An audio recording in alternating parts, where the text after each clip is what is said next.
Shalom, saudara yang dikasihi Tuhan Yesus Kristus.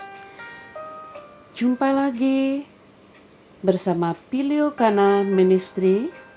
Saya Pastor Lydia Jensta. Kembali kita akan mendengarkan sebuah renungan. Saya mengambilkan tema yaitu matikanlah kebencian. Referensi Alkitab di dalam Yohanes 11 ayat 45 sampai 57. Dalam perikop persepakatan untuk membunuh Yesus. Perikop persepakatan untuk membunuh Yesus. Saudaraku, nanti saudara bisa membaca sendiri ya, bahwa Yohanes 11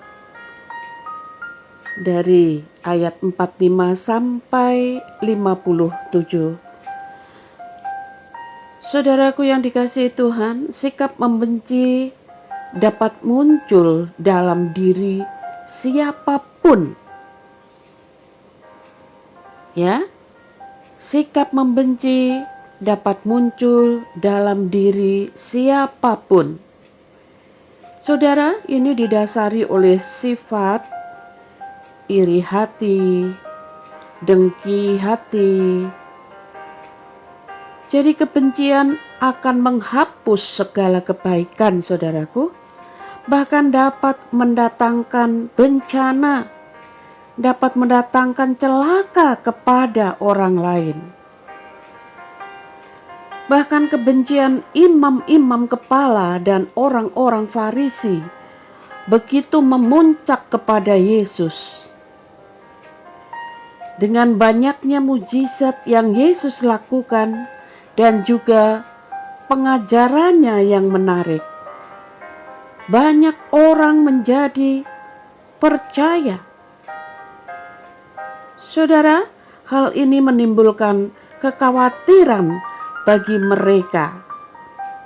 Ya, ayat 47 dan 48. Nanti saudara bisa membaca kembali ya.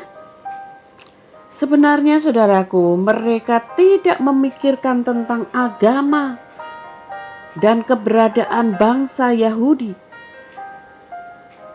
namun tentang diri mereka sendiri, tepatnya tentang status dan jabatan mereka. Kebencian imam-imam besar mencapai puncaknya di dalam kata sepakat untuk menangkap dan membunuh Yesus. Ayat 53 dan 57. Saudaraku, kebencian tak mengenal status dan jabatan. Ketika kenyamanan pribadi terusik, jalan apapun akan dilakukan untuk mempertahankannya. Di tengah kesungguhan umat untuk menyucikan diri dalam persiapan pesta-pesta Paskah waktu itu, saudara. Jadi para imam kepala justru bersepakat, saudaraku. Imam kepala bersepakat untuk menangkap dan merencanakan pembunuhan Yesus.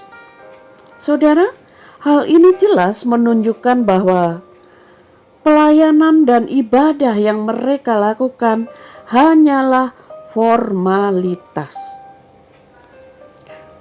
Pelayanan dan mukjizat yang Yesus lakukan tidak meluluhkan kebencian mereka, malahan menjadi alasan kebencian itu.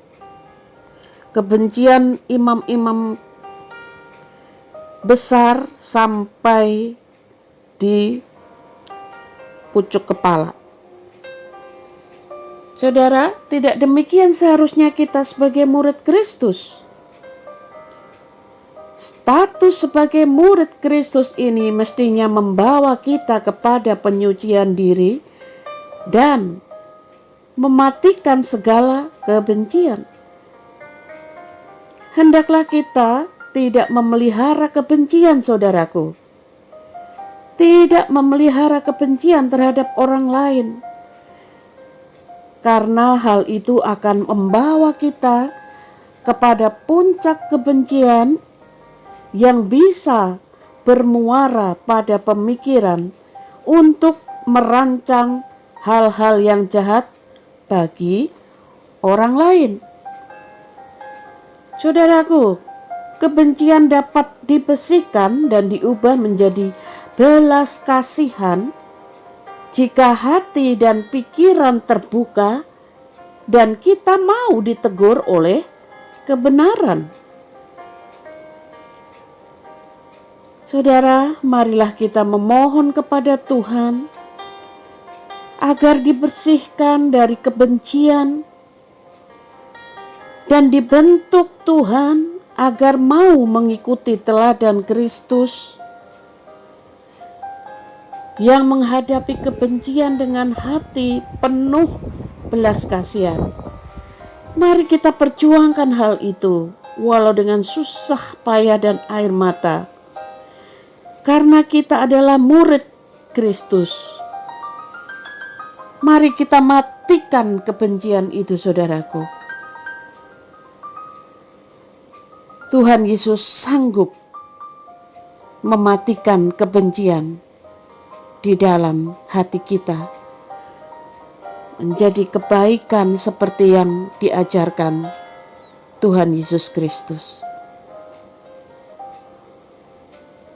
Sampai jumpa kembali, sahabat Biliokana Ministry yang dikasihi Tuhan Yesus Kristus. Salam, Tuhan Yesus memberkati.